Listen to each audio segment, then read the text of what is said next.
game or the fact that you guys are officially eliminated from the play-in?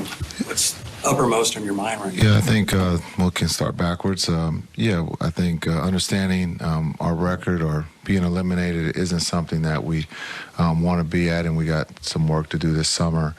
But understand things happen. It wasn't our season. We got to learn from this, and we'll get better. The first part of your question is, those guys in the locker room, they were pros. They came out and did their job. Everyone played, and we played our young guys a lot tonight. And so, understanding we didn't win the game, but those guys played hard, and they put themselves in a position to win that game, and we just came up short. How hard is it to stomach basically waving the white flag to end the season? Just understanding it's not so much waving the white flag. It's, decisions sometimes are hard in this business.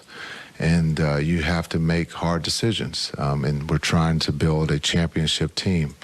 And sometimes you got to take a step back. And understanding, again, with this decision, this is maybe a step back, but hopefully it leads to going forward. And again, it's not always, easy to make decisions, but these are decisions that are made from my bosses, and we gotta follow them, and we trust Cuban and Nico are gonna put the pieces together to put us in a position in the process to.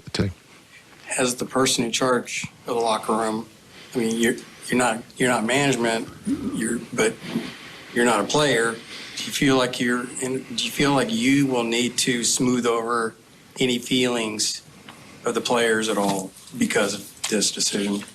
The fact that you guys still had a shot at the playoffs before the decision. I don't think I have to smooth over anything with the players. I'm very honest with the players. I was very honest with them before the game, and I said that those guys are in that locker room were pros. They played hard. That's what I asked them to do, and they did it. And that first half, those guys the better all the way around. You played Luka the first, basically, offensive possession of the second quarter. What was kind of the thought process of extending his stint?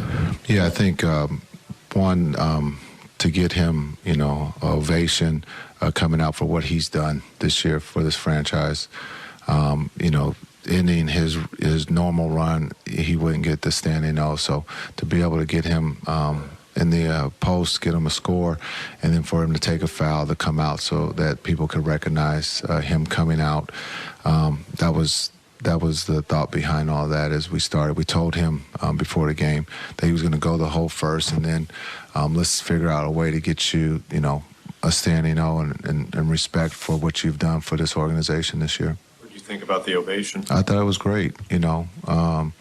Again, for what he's done, his stats are incredible, and so it's well deserved. He's one of the best players in the world. Have you decided, Jason, if any of those top guys will play on Sunday or not? Most likely the group that you saw today, you're going to probably seek, that same group sitting on the sideline. Maybe one might play, but it's going to, Luka's not going to participate Sunday. So Luka and Kai will not play Sunday, and there's going to be some other ones that won't play Sunday either. Coach, what's the number one thing you think as a team that y'all can improve on this summer going into next season? That's a great question. I would probably start with chemistry. That would be the number one thing that we'll focus on. How? Well, can you give us a summer to try to figure that out? Good luck. Thanks. Defense part of that. Defense part of chemistry. I mean, where did last year's defense go that you never found it this year? That's a great question, Tim. Where did it go? It was inconsistent. That's in this league, the teams that are top four, are a little bit more consistent on both ends of the floor. We were inconsistent. Offense probably was the closest thing to being consistent for us this year, and so we got to get back to looking at how we can be better defensively on a consistent basis, and not just for one quarter or 2 quarters a game. We got to learn understanding last year, and I said this before the season started. This is a different team. This was different. Some listened to that, some didn't. But understanding that defense wins championships, not just offense. Mr. Kidd, I'm from Slovenia. Can I ask one question? Yes, sir. You had like hundreds of fans from Slovenia tonight in the arena. They're trying to learn to understand what happened tonight. You feel sorry for them in any way because the game probably wasn't as they expected before they traveled for thousands of miles and a lot of money? Yeah, that's a tough call. It's a great question. I don't think Luka played last year. And so just understanding he wanted to play and he played, but just understanding there's a different plan is to understand that, and he did. But he played 14 more minutes than he did last year when this game took place. And so I know he is going to do everything he can for his national team to make up for those people who flew here. But sometimes things just don't work out the way that some wanted to. Coach, you talked about the players' defense chemistry getting better. What areas can you and the coaching staff improve on heading into the next season? Yeah, I think we can improve on everything. When you look at the defensive schemes, understanding the offensive schemes and putting players in better positions, we'll have a little bit more time. But understanding this roster, it's always dictated on the roster. So you got to wait to the roster because there's going to be a lot of people who aren't back. So there's going to be new faces and there's going to be some that come back. But we don't, as coaches, know, and the last names do have an impact on schemes, both offensively and defensively. And so, we have to wait to see what that roster looks like. Coach Kidd, what do you think of A.J. Lawson's performance, and could you see him working himself into the rotation going forward? Yeah, that's a good question. That's early for rotation, but if for some of you sitting here, rotation could be 15. So just understanding he's worked extremely hard. He's one of our two-ways. And so his future is very bright. We're excited about not just what he did tonight, but what we have planned for him to work this summer. And then you never know if he can crack that rotation again.